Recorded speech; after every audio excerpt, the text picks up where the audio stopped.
Okay, let me first say the content on this is really, really interesting, and I'll tell you why. It's because here is an athlete, he's thinking for himself. He's been given direction, he's been given the reason for the direction, the purpose, the why. And then he's taken the why, he's taken the positions, everything that I've taught him, and he's processing it through his own brain, and he's trying to figure out how can I do it. This is part of what I do on Second Night Consulting. I arm the athlete with information, and then I always leave the athlete free. I never want to create a robot. I always want an athlete always using this first. Never stop using that, and then listen to their body.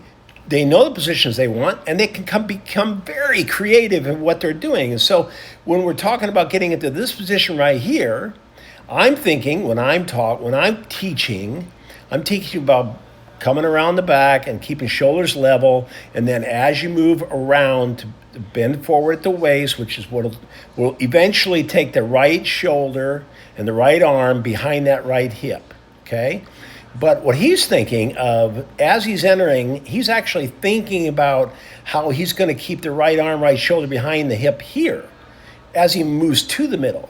See, this is interesting. This is not anything I've ever taught, but I might right here. Watch how he drops that right there. See that? I've never taught that. But when he does, he links it into that lower hip. He drops behind, and now that hip's going to lead. See that?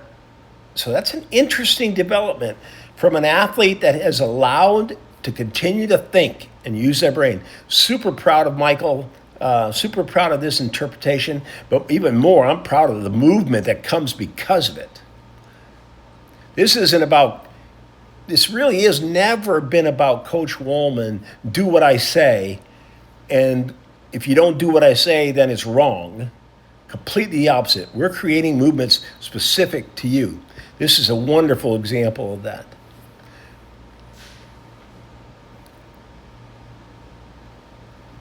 So really, it's not quite new, I would say, but I do think I took what Coach Woolman said and I kind of ran with it.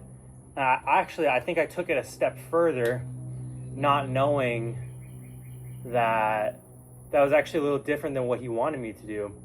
But it just in my head, I just thought like there was no other way for me to do it rather than to take it further than what he said. Like, I guess just to explain it, the way he told it to me, the way I interpreted it was he was saying, I'm coming around good, hitting this power position, but I'm coming in like flat.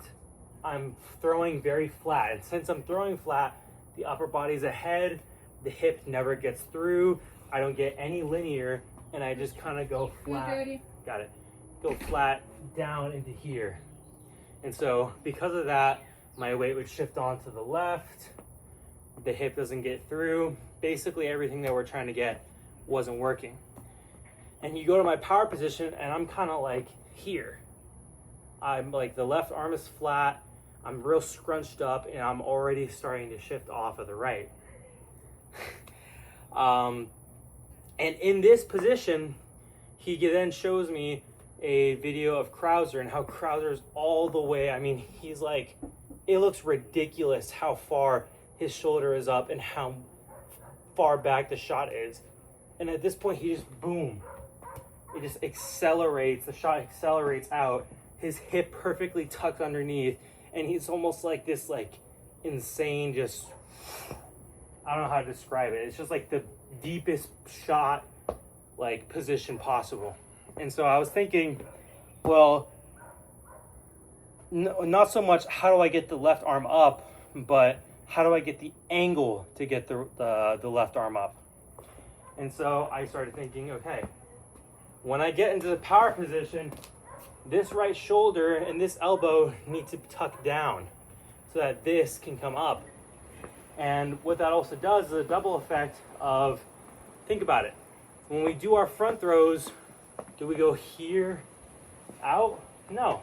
A lot of the statics will be back up here.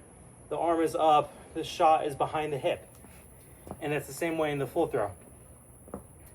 So a quick demonstration.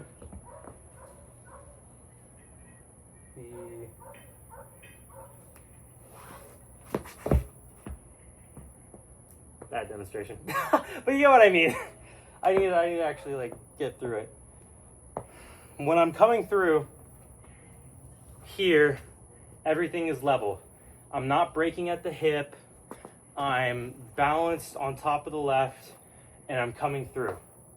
But once I see that focal point of probably when my head gets toward the sector, this elbow and this shoulder already are starting to come down, and this is reacting to that. So it's the hip is reacting to these shoulders coming down as this is down here. And now look at that position I'm in. All the weight is on top of that right. And not only is the weight on top of the right, it tucks the shot behind the hip. And so then when we come through, now that all the weight's on here and we have this beautiful angle with the left shoulder, the hip just goes through and all we do is follow. It's the simplest thing. So really, I would say when I tuck the right elbow and the right shoulder at that angle, I'm not dropping just the shoulder because that doesn't do anything. If you just drop the shoulder, this is going to stay here. I think of it almost as like a wood, like this, it stays out here. It's like a plank all the way through. Like if I were to, that's the best analogy I got for you. A plank here so that we're down in this position rather than here or anything other. So that's basically what I do. It's been working really well for me. It actually helps, I feel like, when I even try to do it earlier, because I'm just getting like even further behind the hip. This left leg gets down super quick. I mean, I feel like I'm so far back. I feel like the weight's so over the right, and all I need to do is just open and then chase through. Hip gets through, everything gets through. It feels amazing.